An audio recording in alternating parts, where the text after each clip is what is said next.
मुहतरम बिरादरान इस्लाम मुसल्लियान किराम दीनी भाई बिरादर ছোট্ট ছোট্ট মাসুম বাবাজীগণ, আল্লাহর বড় দয়া যে আল্লাহ আজকে তার পবিত্র ঘরে পবিত্র একটি বিশেষ ইবাদত আদায়ের জন্য উপস্থিত করেছেন। আলহামদুলিল্লাহ। সামনে রমজান মাস আসছে, পবিত্র রমাদান আল মুবারক। এই মাসের যে শবে কদর নামে যে রজনীটি রয়েছে ভীষণ গুরুত্বপূর্ণ, আর আমরাও গুরুত্বপূর্ণ মনে করে ইবাদত করে থাকি। পবিত্র কোরআনের ভাষায় 1000 মাসের থেকে উত্তম, 83 বছর থেকে 3-4 মাস বেশি হয়। হাদিসটি যখন শোনাবো তখন আপনাদের কাছে ক্লিয়ার হবে ইনশাআল্লাহ। রাসূলুল্লাহ সাল্লাল্লাহু আলাইহি ওয়াসাল্লামের একটি সহিহ হাদিস একাধিক কিতাবে রয়েছে, যার শুরু হলো মান গাসসালা ওয়াগতাসালা ওয়াবতাকারা ওয়াবাক্কারা ওয়া মাশা ওয়া লাম ইয়ারকাব ওয়া দানা মিনাল ইমাম ইবায়াসি। কয়েকটা শর্তের সাথে আল্লাহ রাসূল সাল্লাল্লাহু আলাইহি সাল্লাম বলেন, যে ব্যক্তি জুমআর দিনে উত্তম রূপে গোসল করে এবং আগের ভাগে মসজিদে যায়, দেরি করে নয়, আগের ভাগে যায় এবং হেঁটে হেঁটে যায়, ওয়ালাম ইয়ারকাব, গাড়িতে চড়ে নয়। আমার মনে হয় এখানে গাড়িতে চড়ে আমরা একটু আসিনি, হেঁটেই আসছি। হ্যাঁ, তারপরেও কিছু জায়গা তার হেঁটে আসতেই হয়েছে, রিক্সা পর্যন্ত হেঁটে আসতে হয়েছে, বা এখান থেকে নেমে আবার হেঁটে এসেছে। হেঁটে আসে, গাড়িতে চড়ে না। ইমামের কাছাকাছি এসে বসে, খুতবা শোনে, বেহুদা কথা বলে না, বেহুদা কাজ করে না। এই এতগুলি শর্তের পরে আল্লাহ রাসূল সাল্লাল্লাহু আলাইহি ওয়াসাল্লাম বলেন, কানা লাহু বিকুল্লি খাতওয়াতিন আমালু সানাতিন আজরু সিয়ামিহা ওয়া কিয়ামিহা। আল্লাহর পয়গম্বর বলেন, ওই যে হেঁটে হেঁটে আসছে, প্রতিটি কদম, একটা পা যখন ফেলছে, এক একটা কদমে তার এক একটি বছরের সওয়াব হয়েছে। এক বছরের কিসের সওয়াব? কোরআন তেলাওয়াতে না নামাজের? সে কথা আল্লাহ রাসূল বলে দিয়েছেন, কানা লাহু বিকুল্লি খাতওয়াতিন আমালু সানাতিন। এক কদমের পরিবর্তে মহান আল্লাহ একটি বছরের আমলের সওয়াব দেওয়ার পরে আল্লাহর পয়গম্বর বলেন, আজরু সিয়ামিহা ওয়া কিয়ামিহা। এক বছরের নফল রোজা আর এক বছরের তাহাজ্জুদ নামাজ, রাত জেগে ইবাদত করার যে সওয়াব, এটা আল্লাহ একটা কদমে দিবেন। আমার মনে হয় আপনাদের ইমাম সাহেবের বাসা তো অতি নিকটে, তাও আনুমানিক সবখানেক কদম প্রায় হয়ে গেছে। এবার যারা একটু দূর থেকে আসছেন, 500 কদম হেঁটে আসছেন, 500 কদম হেঁটে যাবেন, 1000 কদম। এবার হিসাব করেন, প্রতি কদমে যদি এক বছরের রোজার সওয়াব হয় আর এক বছরের তাহাজ্জুদের সওয়াব হয়, তাহলে এই ছোট্ট আমলটিতে কত সওয়াব আল্লাহ দিয়েছেন। আল্লাহ, এই গত মাসখানেক আগে আল্লাহ বড় দয়া করে তার ঘরে নিয়েছিলেন। ঘরের কাছে তো যখন সাফা মারওয়া দৌড়াইতেছি, তখন আমার সহধর্মিনী আমার সাথে বলতেছিলাম যে আজকে আমরা দৌড়াইতেছি, আমরা চলতেছি, এত মানুষ, লক্ষ লক্ষ মানুষ প্রতিটি মিনিটে দৌড়াইতেছে, ঘন্টায় দৌড়াইতেছে। এর সমস্ত দৌড়ানো আর সাই করার সওয়াব আল্লাহর রাসূলের আমল নামায় যেমন জমা হচ্ছে, হযরতে হাজেরার আমল নামায় জমা হচ্ছে। আমার সহধর্মিনী বলতেছে যে মাঝে মধ্যে আশ্চর্য লাগে আর ভাবি যে এত সওয়াব দিয়ে ওনারা কি করবেন। এটা কোনো আপত্তিকর হিসাবে না, যে এত সব তো লাগে না আল্লাহর কাছে নাজাত পাইতে। আল্লাহ তো ছোট্ট একটা আমলও নাজাত দিয়ে দেয়। এত সব দিয়ে আমরা কি করবেন? প্রয়োজন তো হবে না, নাজাত তো এক দুইটা আমলেই পেয়ে যাবেন। এই প্রশ্নের উত্তর দিয়েছিলেন আমাদের বুখারীর ক্লাসে হযরত মাওলানা আজিজুল হক রাহিমাহুল্লাহু রাহমাতান ওয়াসিআতান। ওই হাদিসের মধ্যে, যে হাদিসের মধ্যে আছে যে একজন স্বাভাবিক মুমিন বান্দাকে কিয়ামতের দিন জান্নাতের 11 দুনিয়া সমপরিমাণ জায়গা, বাড়িঘরের পরিমাণ জায়গা দেওয়া হবে, বাগান দেওয়া হবে। দুনিয়া ওয়া আশারাতু আমসালিহা, আমরা জানি 10 দুনিয়া, হাদিসের ভাষায় যা হয় আর দুনিয়া, দুনিয়া পরিমাণ দেওয়া হবে, ওয়া আশরাতু আমসালিহা, এবং আরো 10 গুণ, তাহলে মোট 11 গুণ হয়, 11 দুনিয়া পরিমাণ হয়।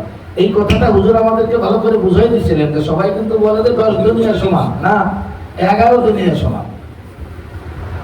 তো শেষে আমরা প্রশ্ন করলাম যে হুজুর এত জায়গাতে কি করবে?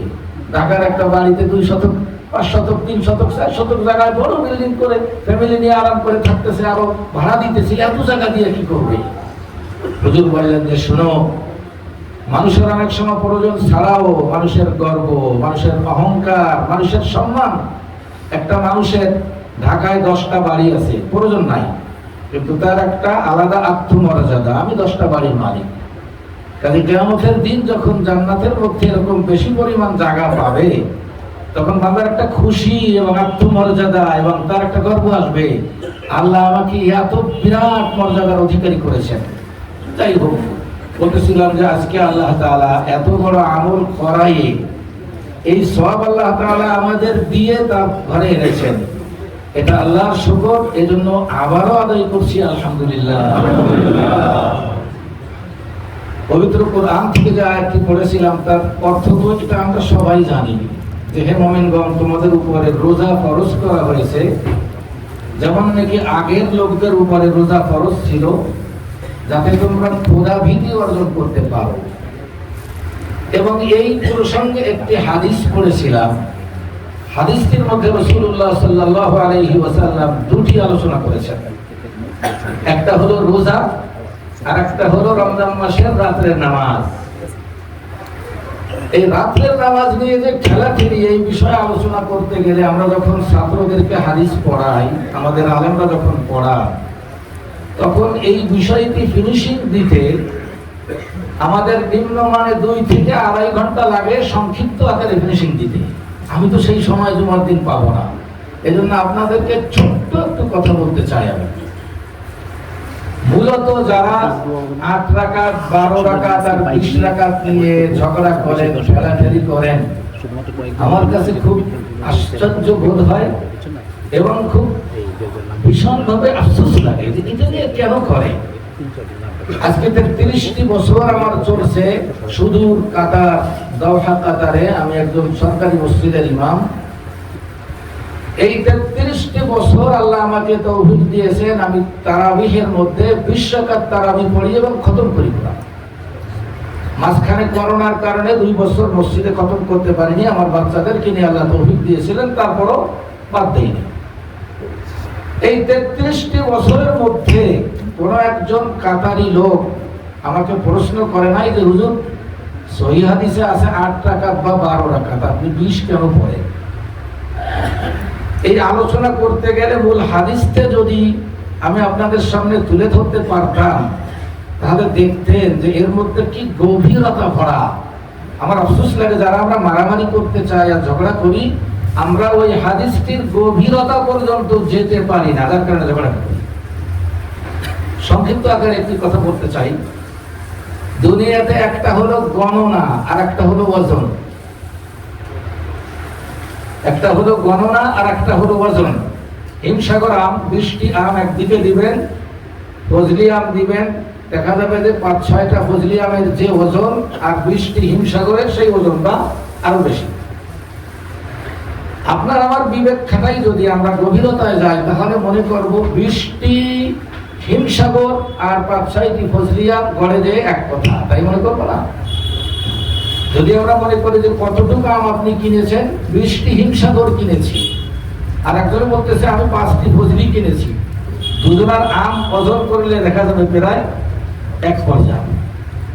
আসুন আর একটি সহজ উদাহরণে যাই। হয়তো অনেক ডাক্তার এখানে থাকতে পারেন অনেক ঔষধ আছে যার এমজি কম, অনেক ঔষধের এমজি বেশি। এই আমি একটা ঔষধ কাতারে নিতেছি বর্তমান, অ্যামোক্সিসিলিন অ্যান্টিবায়োটিক, সহজ ওষুধ। আমি চেয়েছিলাম 250 এমজি, উনি আমাকে 500 এমজি দিচ্ছেন।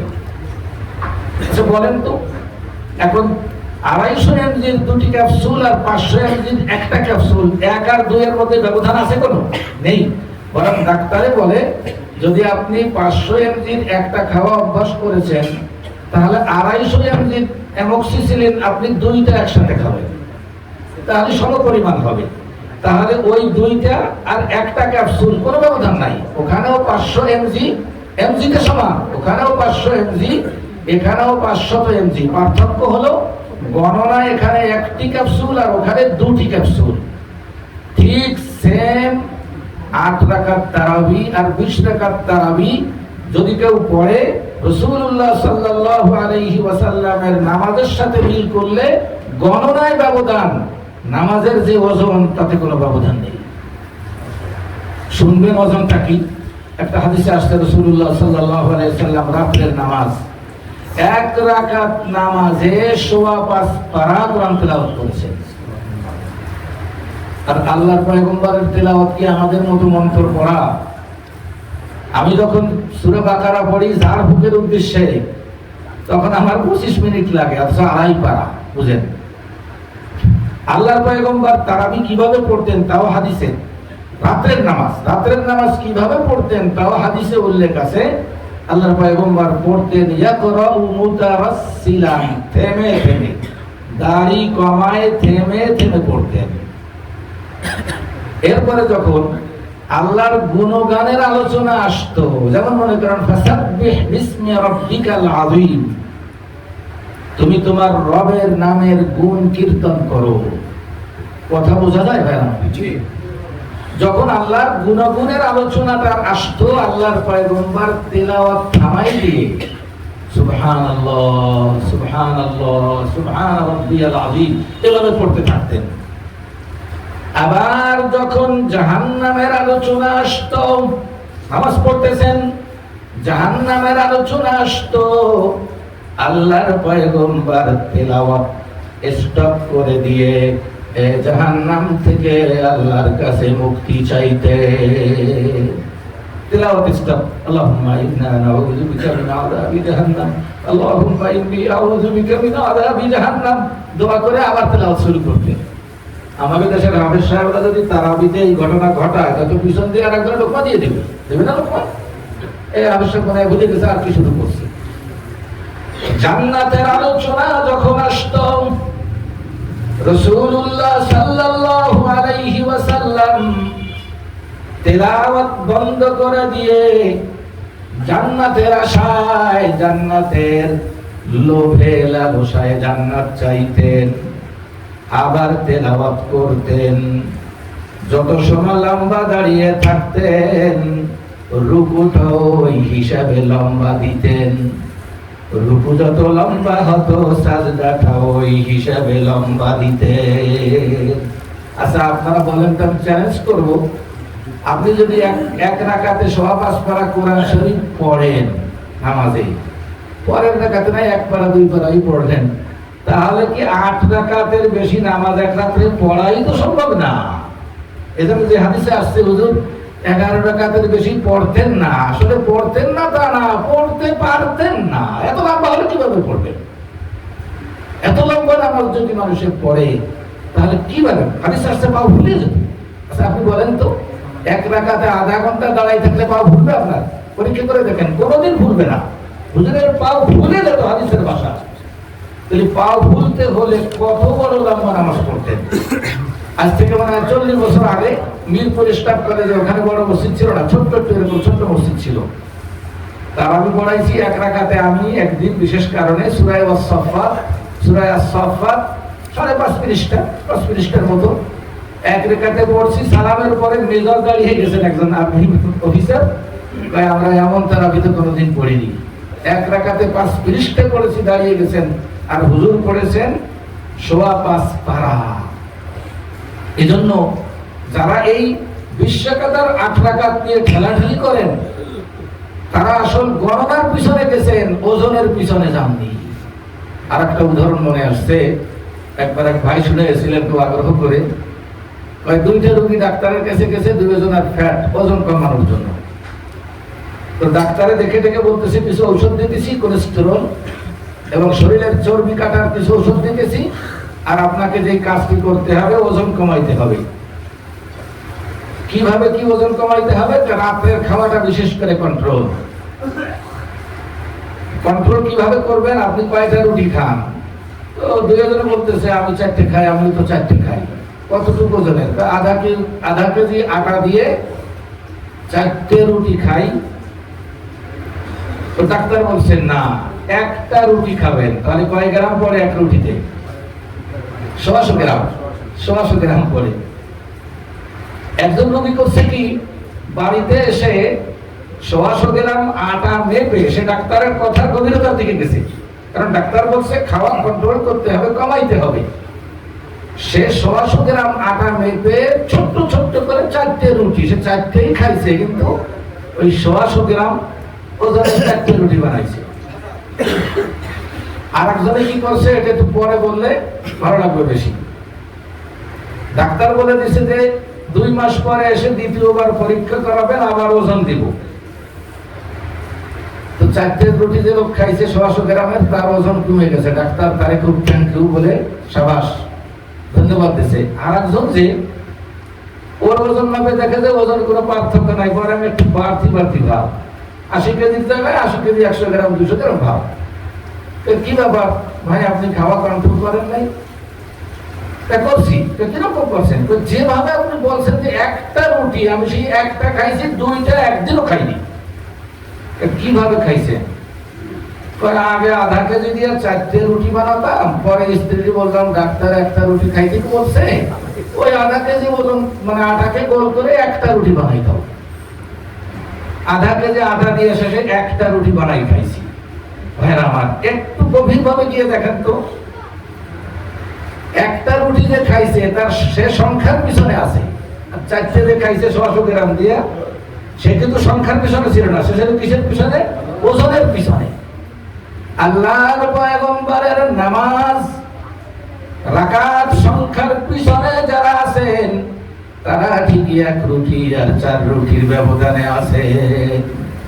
আল্লাহর পয়গম্বরের স্ত্রী হযরতে আয়েশা বলেন, আল্লাহর রাসূল সাল্লাল্লাহু আলাইহি ওয়াসাল্লাম এই রাতের নামাজ এত সুন্দর করে পড়তেন, ফালা তাসআলান হুসনিহিন্না ওয়া তুলিহিন্না, বুখারীর হাদিস।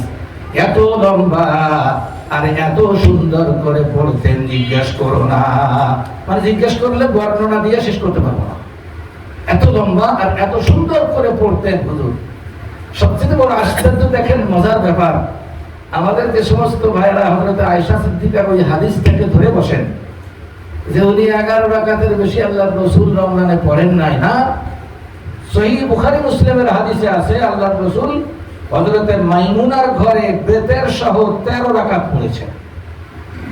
হযরত আয়েশার ঘরে 11 রাকাতের বেশি কোনোদিন পড়তেন না হুজুর। আয়েশার কথা ঠিক আছে, আয়েশার ঘরের জন্য। মাইমুনার ঘরে আল্লাহর পয়গম্বর 13 রাকাত পড়েছেন। আমাদের আলেমরা তো বলেন যে ওটা তাহাজ্জুদের নামাজের কথা, তারাবির কথা না। যাই হোক, প্রশ্ন হলো সবচেয়ে আশ্চর্যের বিষয় কি দেখেন, এই হাদিসটার মধ্যে যেই সাহাবী প্রশ্ন করেছিলেন আয়েশাকে আল্লাহর রাসূলের রমজান মাসের নামাজ সম্পর্কে, সে কিন্তু নামাজের রাকাত সংখ্যা জিজ্ঞেস করেন নাই।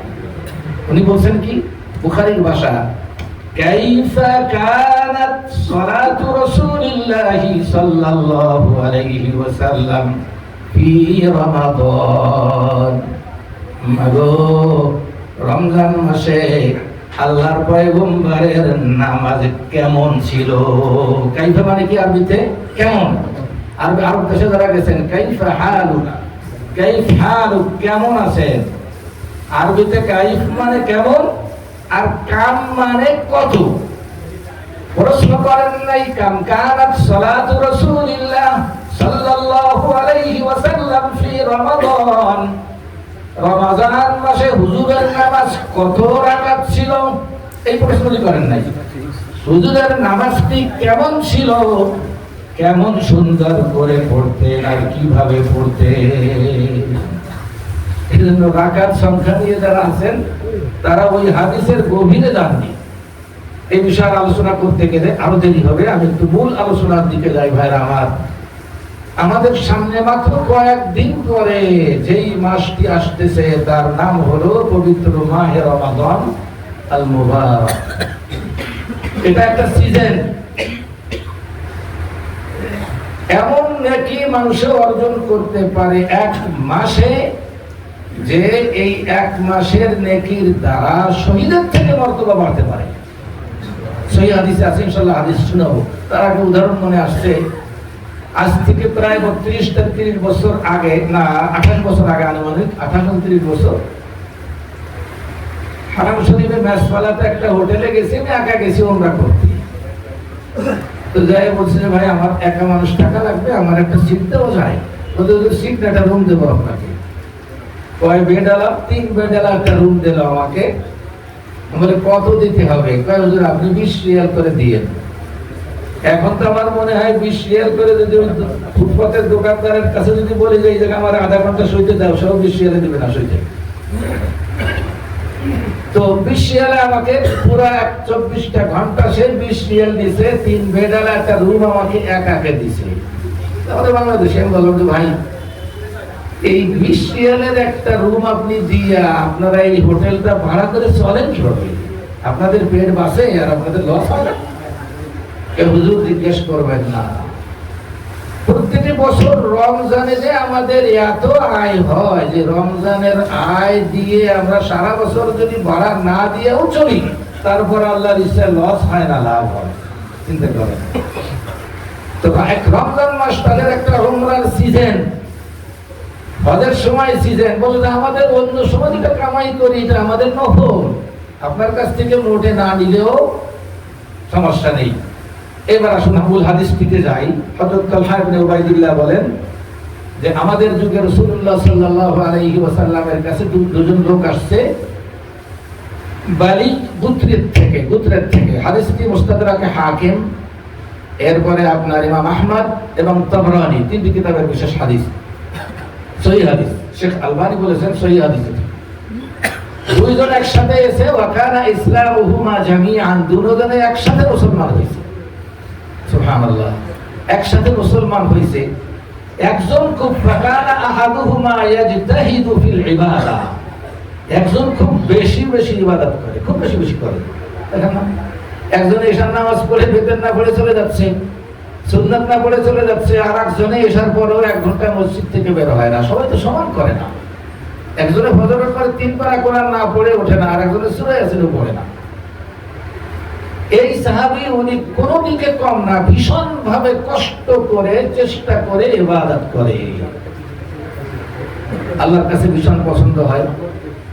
সুবহানাল্লাহ, আপনাদের নসিহতের জন্য বলছি, গত 2 দিন আগে বাড়ির থেকে আসি তো আমার গ্রামের একজন গরিব মানুষ, কারামত নাম তার, অন্ধ হয়ে গেছে। আমার আব্বার অনেক কাজ করছে, খুব ভালো জানতো আমাদেরকে, আমরাও তাকে ভালো জানতাম। আগে অন্ধ ছিল না, এখন অন্ধ হয়ে গেছে। তো গরিব মানুষ তো আমাকে সালাম জানাইছে আর একজনের মাধ্যমে। আমি সামান্য খেদমতের উদ্দেশ্যে 2টা লোক, আমার এক ভাগ্নে আর ভাগ্নিটাকে পাঠাইছি ওখানে। ওরা এসে আমাকে তার যে ঘটনা শুনাইছে, আমার চোখে পানি চলে আসছে। আমার ভাগ্নিটা বলতেছে আর ভাগ্নিটা বলতেছে, কাকা, মামা, লোকটা ভীষণ খুশি হয়েছে। তার লোকটার অবস্থাটা কি জানেন? বলে কি? লোকটা তো চোখে দেখে না, 5 ওয়াক্ত জামাতে নামাজ পড়ে। কিভাবে পড়ে? ঘরের থেকে মসজিদ পর্যন্ত লোক দিয়া খুঁটো গেড়ে রশি টানাই দিছে। ঘর থেকে বের হয়ে রশি ধরে মসজিদে যায়, মসজিদে নামাজ পড়ে রশি ধরে ঘরে চলে আসে। আল্লাহ, আমি তখন বললাম সবাইকে, এদেরকে যদি আল্লাহ জান্নাত না দেন তাহলে জান্নাত বানাইছেন কেন? স্বাভাবিক একটা মানুষ অন্ধ হয়ে গেছে। রাসূলুল্লাহ সাল্লাল্লাহু আলাইহি সাল্লাম বলেন, আমি যদি কারোর 2টা চক্ষু নিয়ে যাই তাহলে তার একমাত্র পুরস্কার রাখি তার জন্য জান্নাত। ইযা বিতালাইতু আবদি বিহাবিবাতাইহি উদখিলুহুল জান্নাহ, আমি তাকে জান্নাতে প্রবেশ করাই দিই, আমি তাকে জান্নাত দেই। তো এই সাহাবী এরকম দুজন মুসলমান একসাথে ভীষণ ইবাদতে পড়ে থাকে, নামাজ রোজা করতেই আছে। হঠাৎ করে যুদ্ধের ডাক আসছে, যুদ্ধে চলে গেছে, যুদ্ধে যেয়ে শহীদ হয়ে গেছে। শহীদ হওয়ার পরে তালহা ইবনে উবাইদুল্লাহ বলেন যে আরেকজন ভাই যে এ তো শহীদ হয়ে গেছে, দুইজন একসাথে মুসলমান হয়েছে, আর একজন একটি বছর পরে গিয়ে স্বাভাবিক মৃত্যু বরণ করছে। সে একজন ইবাদতকারী ভীষণ, আর মারাও গেছে শহীদ অবস্থায়, আর একজন স্বাভাবিক মৃত্যুতে মরছে। ইবাদত তো বেশি করতো না, মিডিয়াম করতো, কিন্তু মারা গেছেন স্বাভাবিক মৃত্যুবরণ করেছেন একটি বছর পরে, একটা বছর বেশি হায়াত হয়েছে। হঠাৎ করে স্বপ্নে দেখি ফাইদা আনা বিবাবিন ফিল জান্নাহ, আমি জান্নাতের দরজার সামনে, ওয়াইদা বিহিমা, এবং দেখি ওই দুইজন মুসলমান, একজন 1 বছর আগে শহীদ হয়েছে, আর একজন 1 বছর পরে মারা গেছে। ওরা ওই জান্নাতের দরজার কাছে, আমিও জান্নাতের দরজার কাছে, ওরা দুজনও জান্নাতের দরজার কাছে, 3 জন আমরা একত্রিত হয়েছি। হঠাৎ করে একটা লোক জান্নাতের ভিতর থেকে একজন বের হয়েছে, বের হইয়া যে লোকটি পরে মারা গেছে 1 বছর পরে, তাকে বলতেছে আসো তুমি, তাকে অনুমতি দিয়ে জান্নাতের ভিতরে নিয়ে চলে গেছে। একটু পরে আবার বের হয়েছেন, বের হয়ে 1 বছর আগে যে লোকটি শহীদ হয়েছে তাকে জান্নাতে প্রবেশ করার অনুমতি দিয়ে জান্নাতে দিয়েছে। একটু পরে আবার বের হয়ে গেছে, কার মন না চায় 2টা লোককে জান্নাতে নিছে, এবার আমাকে নিবে, কিন্তু উনি তো এখন মারা যায় না, সবটা দেখতেছি। আমাকে বলতেছে বের হয়ে লোকটি এসে, ইরজি, তুমি চলে যাও, فإنه لم يأني لك بعد فإنك لم يأني لك بعد, তোমার এখনো জান্নাতে যাওয়ার টাইম হয় নাই, কারণ মারা না গেলে তো জান্নাতে যেতে পারবে না, তোমার এখনো টাইম হয় নাই, তুমি ফিরে যাও। স্বপ্নে দেখে আমি একেবারে আশ্চর্য বোধ করে সাহাবীদেরকে বলছি, এই ঘটনা ভাই, কত বড় আশ্চর্যের কথা। 1 বছর আগে যে লোক মারা গেল, আর 1 বছর পরে মারা গেল। যিনি 1 বছর আগে মারা গেলেন, তাও শহীদ হয়ে মারা গেলেন, আমলও করতেন বেশি, তার তো আগে যাওয়া দরকার জান্নাতে। তারা দিল পরে সিরিয়াল, আর ওর সিরিয়াল আগে। এই আলোচনা পরস্পরে করতেছে। হুজুর সাল্লাল্লাহু আলাইহি ওয়াসাল্লাম আসছেন, কি ব্যাপার, তোমরা কি বলাবলি করতেছো, কি আশ্চর্য বোধ করছো, ইয়া রাসূলুল্লাহ, এরকম ঘটনা। হুজুর সাল্লাল্লাহু আলাইহি ওয়াসাল্লাম বললেন, এটা আশ্চর্যের কিছুই না। কেন? শোনো, এই লোকটি যে শহীদ হয়ে গেছে, তার আপাতত আর কোন আমলের সুযোগ তো নাই। যদি আপনজনে তার জন্য দোয়া করে সেটা ভিন্ন কথা, স্টপ হয়ে গেছে। আর যেই লোকটি 1 বছর পরে মারা গেছে, কত না নামাজ 1 বছরে পড়েছে, কত না তিলাওয়াত করেছে, কত না তাসবিহ পড়েছে, এবং 1 বছরে সে একটি রমজান মাস পেয়েছে। এটা হলো আমার আলোচ্য বিষয়। 1 বছরে সে একটা রমজান মাস পাইছে। হুজুর বলেন পাইছে না, পেয়েছে না? জি হ্যাঁ ইয়া রাসূলুল্লাহ। আল্লাহর পয়গম্বর বলেন, শুনো, এই লোকটির এই 1 বছরের ইবাদত এবং এই পবিত্র রমাদান আল মুবারকের ইবাদতের কারণে 2 ব্যক্তির মধ্যে এত ব্যবধান হয়ে গেছে, আসমান আর জমিনের মধ্যে যত ব্যবধান, এত বড় ব্যবধান তাদের মধ্যে হয়ে গেছে। এজন্য এই মাসটি পাওয়া, এটা যে কত বড় নেয়ামত। আল্লাহ এই একটি মাস না, আল্লাহ যেন অনেকবার যেন আমাদের জীবনে এই মাস দান করে। বান্দা যখন বেশি আমল করে, তখন তার খাতেমাটা, তার অন্তিম মুহূর্তটা হওয়া সাধারণত হয় ভালো অবস্থায়। যে লোক 24টা ঘন্টা দোকানে বসে দোকানদারি করে, তার মৃত্যু ওই দোকানে হওয়ার সম্ভাবনাই বেশি। যে লোকটা বেশিরভাগ টাইম মসজিদে আসে তার মৃত্যুটা মসজিদের রওনা পথে মসজিদে হওয়ার সম্ভাবনাই বেশি। এক্ষেত্রে আপনাদের খেদমতে আমি একটু অনেক হৃদয় বিদারক একটি ঘটনা শোনাতে চাই, যার এক অংশের সাথে আমার নয়ন দুটি জড়িত। আমি কাতারে যে মসজিদে নামাজ পড়াই, ওই এলাকার নাম, কাতারে যদি থাকা কোনো ভাই থাকেন সে চিনবেন, আল গানেম আল জাদিদ মানতেকা সানাইয়ার নিকটে আমার পার্শ্ববর্তী এলাকা, যার নাম হলো আল আজিজিয়া। সৌদিতে ওই নামটা আছে, সৌদির একটা এলাকার নাম আল আজিজিয়া আছে। এইখানের একজন মসজিদের মুয়াজ্জিন, ওনার আসল ইমাম হলো কাতারি, আর উনি ওখানের মুয়াজ্জিন কারি মোহাম্মদ ইকবাল, পাকিস্তানের। আমরা বাংলাদেশ থেকে সরকারিভাবে 50 জন এক গ্রুপে গেছিলাম, ওনারাও ঠিক পাকিস্তান থেকে আনুমানিক 30-35 জন পাকিস্তান থেকে আসছিলেন। আমার সাথে ভীষণ বন্ধুত্ব ছিল, খুব মুস্কি হাসি ছিল, তার মজার হাসি ছিল, খুব ভালোভাবে বুঝতেন। লোকটা রমজান মাস আসছে, পুরো রোজা খতম তারাবি পড়াইছে। কাতারি যারা ওরা বেশিরভাগ 8 টাকা পড়ে চলে যাবে, উনি 20 টাকা পড়ার খতম পড়াইছে। শেষের রমজানের সবে কদর 27-এর পরে উনি তারাবি 20 রাকাত পড়াইছেন। এরপরে 20 রাকাত পড়িয়ে উনি রাত্রে বেলা তাহাজ্জুদের নামাজ পড়াইছেন, সেহরি খেয়েছেন, ঈদের বাজার পর্যন্ত করছেন, কাপড় চোপড় পোশাক সিলাই গোশত সবকিছু রেডি। ঈদ করবেন ফ্যামিলি নিয়ে, ফ্যামিলি আছে, বাচ্চারা আছে। ফজরের নামাজে প্রথম রাকাত দাঁড়িয়ে পড়েছেন, ইমাম নামাজ পড়াচ্ছেন, উনি মুয়াজ্জিন। দ্বিতীয় রাকাতে লোকটি বসে পড়েছে। স্বাভাবিকভাবে মানুষের কত রোগ পেরেশান, ব্লাড প্রেশার, কত কিছু আছে, মাথা ঘুরা মনে করছেন, মাথা ঘুরাচ্ছে, বসে পড়তেছেন। বসে উনি রুকু সাজদা বসে বসে করছেন। আত্তাহিয়াতুতে বসা, সালাম ফিরাইতে সামান্য সময় বাকি। হঠাৎ করে খুব জোরে চিৎকার করে তাকবীরের আওয়াজ দিছে, আল্লাহু আকবার, এবং খুব জোরে দিছে। অনেকে ভয় পেয়ে গেছেন আমাদের মধ্যে। একবার নয়, আল্লাহু আকবার 2-3 বার করে দিছেন, এরপরে আর কোনো আওয়াজ নাই। আল্লাহ, গত 2 মাস 2.5 মাসের মাথায় আমার মামা, আপন মামা, একটি মামা ছিলেন, মুয়াজ্জিন ছিলেন, মসজিদের বিনা বেতনে আযান দিতেন। নামাজের মধ্যে, ফজরের নামাজে হাত বাঁধা অবস্থায় দুনিয়া থেকে বিদায় হয়ে গেছেন। পরে হাত টানে ছড়াইছে মরার পরে। এর থেকে ভালো মিত্র কি চাই? তো 3 বার আল্লাহু আকবার দিয়ে লোকটি, আর কোনো আওয়াজ নাই। সালাম ফিরানোর পরে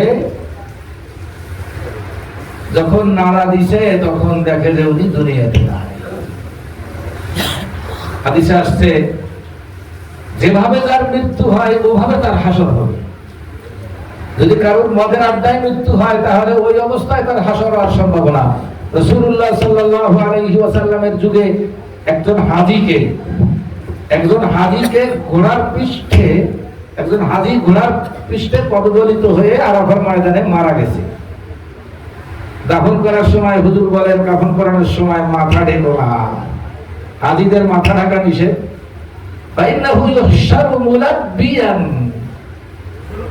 আল্লাহর বান্দা এখানে মারা গেছে, লাব্বাইক আল্লাহুম্মা লাব্বাইক বলতে বলতে কিয়ামতের দিন আরাফার ময়দানের দৃশ্য নিয়ে লাব্বাইক আল্লাহুম্মা লাব্বাইক বলতে বলতে তার হাসর হবে। কাজেই আমার ভাই কারি মোহাম্মদ ইকবাল আল্লাহু আকবার বলে মারা গেছে।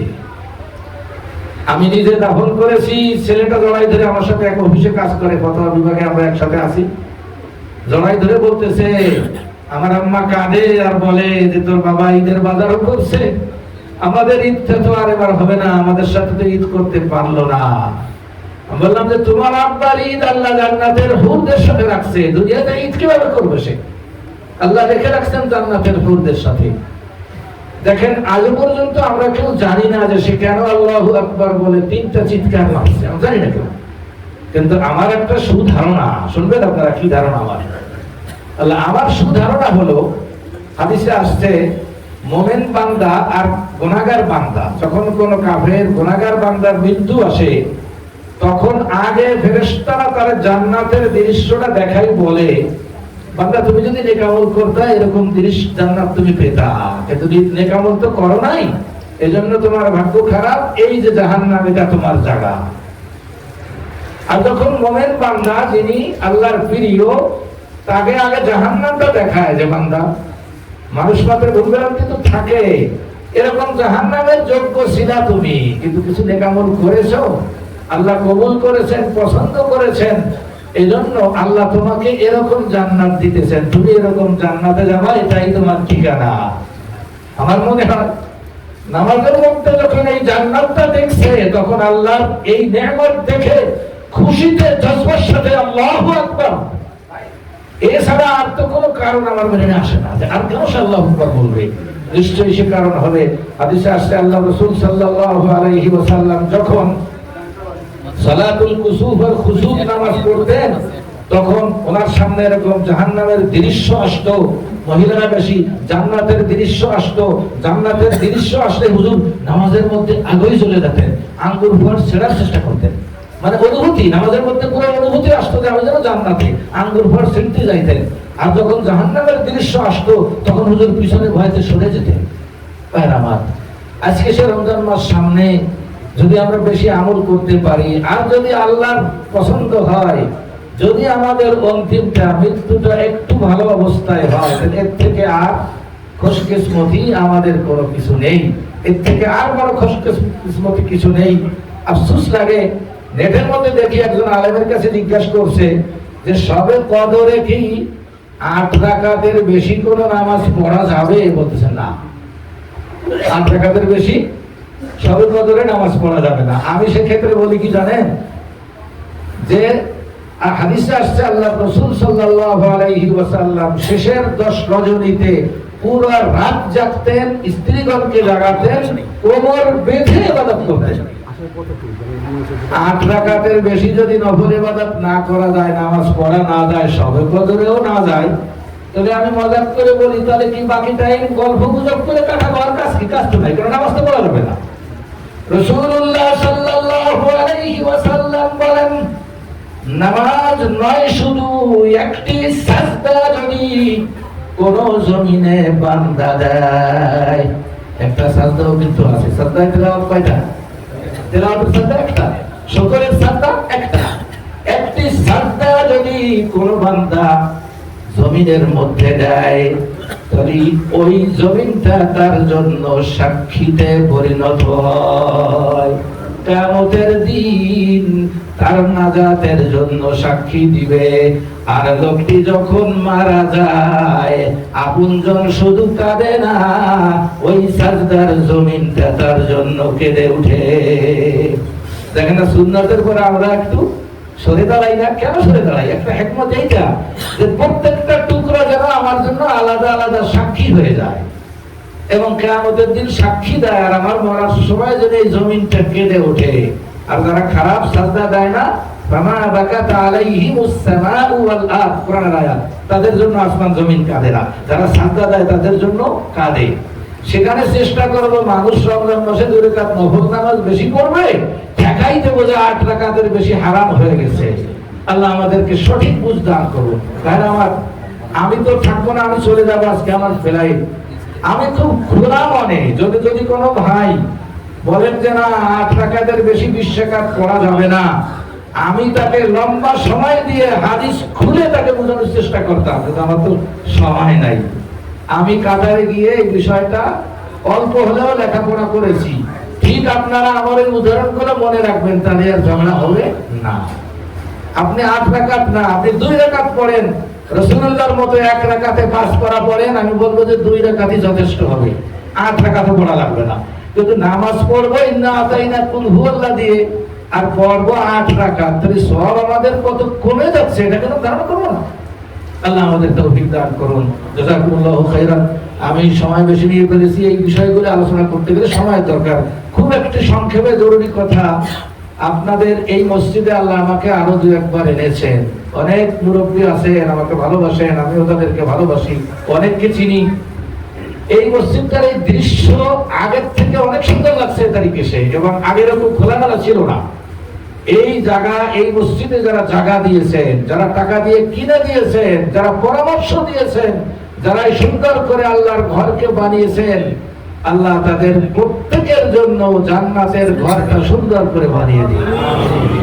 আমার সব ভাবি স্বাভাবিক যে এত ঢকের কি দরকার, এত চাকচিক্যের কি দরকার। ভাইরা আমার, আফসোস এটা লাগে। আপনি তাকান, মদিনার মসজিদে যারা গেছেন, সুবহানাল্লাহ, আমার কাছে মনে হয় মদিনার মসজিদ স্বর্ণ দিয়ে বানিয়েছে।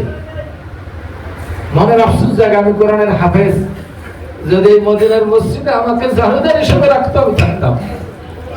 মদিনার মসজিদের বাথরুম সাফ করার জন্য যদি আমাকে রাখতো আমি থাকতাম। এত সুন্দর করে করা হয়েছে। অথচ একটা সময় কি ছিল, শবে কদরে হুজুর ঘোষণা দিছিলেন যে আমি শবে কদর স্বপ্নে দেখেছি রাত্রে বেলা বৃষ্টি হয়েছে আর আমি সাজদা করেছি, আমার কপালে মাটি আর কাদা লাগছে। আল্লাহ রাসূলের হাদিস যখন পড়ি, আল্লাহ রাসূল 21শে রমজানে রাত্রে বেলা বৃষ্টি হয়েছে, ফজরের নামাজ, কোন কোন রিওয়ায়াতে মাগরিবের নামাজ, আসলে দুই নামাজে সাজদা করে সালাম ফিরাইছেন। যখন মুসল্লিরা সাহাবায়ে কেরাম বলেন হুজুরের কপালে আর নাকের নরম গোশত মাথায় দেখি যে মাটি লেগে আছে। মাটি কেন লাগছে?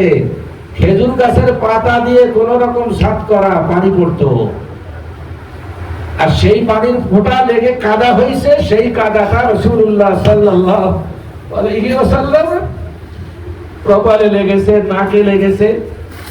হাদিস যখন পড়ি, আমাদের ভাগ্য যদি হতো আমরা সাহাবী হতো, মনে হয় রাসূলের কপালের এই ধুলোবালিতে জিব্বায় ঠেলে নিয়ে নিতাম। সাহাবায়ে কেরাম তো ছিলেন রাসূলের আদেশের অপেক্ষায়, হুজুর আদেশ না দিলে তো করা যায় না। এখন যদি আমি এই নজরে দেখি যে আল্লাহ রাসূলের কপালে কাদা লাগতো, তাহলে তো আমাদেরও মসজিদ সেভাবে করতে হয় যে খেজুরের পাতা দিয়ে আর সুন্দর করে করা যাবে না। আমরা তো পারি না। নিজের দুনিয়ার ঘরটাকে এত সুন্দর করছি, এত সুন্দর টাইলস, এত সুন্দর বাথরুমের মধ্যে দুটো, একটা ইংলিশ, একটা স্বাভাবিক, এত সাবান, এত শ্যাম্পু, এত সুঘ্রাণ, এত সুন্দর লাইট। দুনিয়ার ঘরটা যখন এত সুন্দর করে করতে পারলাম, আল্লাহ যদি জিজ্ঞেস করেন বান্দা দুনিয়ার ঘরটা এত সুন্দর করে করলাম, আর আমার ঘরটা নামাজের সময় ভক্তি যাতে না আসে এই পর্যায়ে কেন করলাম? এজন্য যারা এই ঘরটাকে সুন্দর করে করতেছেন তারা এই দৃষ্টিভঙ্গিতে করতেছেন যে নিজের বাড়ি যেহেতু এত সুন্দর করে করতেছি, আল্লাহর ঘরটাকে কেন পিছনে রাখবো। এজন্য সুন্দর করে করেছেন। যারা করেছেন আল্লাহ তাদের জাযায়ে খায়ের দিন। 40 বছর আগে তাফসীরে কুরতুবীতে দেখছিলাম সূরা নূরের একটি আয়াত, ফি বুয়ুতিন আযিনাল্লাহ, এই আয়াতের ব্যাখ্যায় যে কিয়ামতের দিন এই সমস্ত মসজিদগুলি, দুনিয়ার সমস্ত মসজিদগুলি গাড়িতে পরিণত হবে। এবার ইমাম মুয়াজ্জিন সামান্য বেতন দিয়ে, কত অনেক সময় আমরা চাপ সৃষ্টি করি, ইমাম মুয়াজ্জিনকে ড্রাইভার হেল্পার হিসেবে আল্লাহ চাকরি দিবেন। আর যারা মুসল্লি ছিল, মসজিদে দান করেছে, মসজিদে নামাজ পড়েছে, আল্লাহ যাত্রী বানিয়ে কোল সুরাত পার করে দেওয়া হবে মসজিদগুলিকে গাড়ি বানিয়ে। ইমাম মুয়াজ্জিন থাকবে ড্রাইভার হেল্পার। 40 বছর, আনুমানিক 40 বছর আগে তাফসীরে কুরতুবীতে দেখছিলাম। আপনারা যদি কোনো ওলামায়ে কেরাম মাদ্রাসার ছাত্র এখানে থেকে থাকেন, যদি প্রয়োজন মনে করেন, ফি বুয়ুতিন আযিনাল্লাহ আয়াতের ব্যাখ্যা খুঁজতে খুঁজতে আশা করি পাবেন। তো ভাইরা আমার, আজকে আপনাদের এই ঘরটা আপনারা অনেক সুন্দর করে করেছেন, অনেক টাকা ব্যয় করেছেন, যে সমস্ত ভাইরা দান করেছেন, যারা সহযোগিতা করেছেন, যে কোনো ভাবে আল্লাহ যেন সকলের জন্য জান্নাতের ফয়সালা করেন এবং অনেক চাকচিক্যময় জান্নাতের বড় বিল্ডিং আল্লাহ দান করেন, সেই দোয়া কামনা করি। আল্লাহ আমাদের তৌফিক দান করুন। জাযাকুমুল্লাহু খাইরান। আসসালামু আলাইকুম ওয়া রাহমাতুল্লাহি ওয়া বারাকাতুহু।